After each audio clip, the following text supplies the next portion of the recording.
乡亲赛车骑车真正爱细致。来看台北的消息，台北的捷运发生随机攻击的事件，有一个姓刘的小姐写文章控诉讲，伊坐捷运的时，拄到一个青婚的小姐，伫发甲大细声，向因翁、因后生这边冲过来，而且这个小姐伫便所的时就开始甲因对，加在因翁某两个人警觉性真高安。这个小姐我见的是随退后，一家伙3个人才无受伤，不过这个囡仔是着惊一直哭。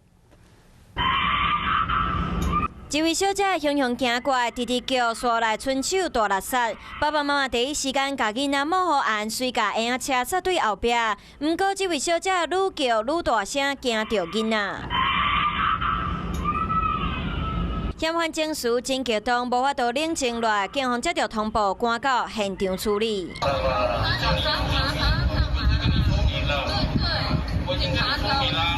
看到员警提证件，佫认为警方咧找伊麻烦，被害人想到规过程幽怨，心惊惊。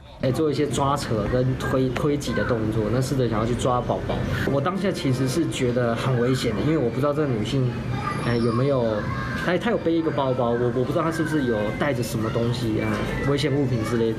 事发伫昨下晡4点外，捷运上港南京2号出口头前，被害人才拄食饭食煞，要坐捷运转去。多半姓吴的小姐伫行去便所的时，一直甲因看。上尾直接惊向翁仔某，佮有11个月大的后生，佮连续攻击2摆。加在因反应真紧，3个人才无受伤。在我们当下案发之前的1、2个小时，也已经在别的便利超商有做出相同的行为。因为没有受伤，其实还好，但是其实精神会感觉到有一点小惊恐，因为其实捷运站应该是一个很安全的地方。随后警方把这位精神无稳定的小姐带转去。捷运警察队统计，今年到8月总共有19件伤害案件，警方嘛强调会加强巡逻，袂互民众坐捷运过来提心吊胆。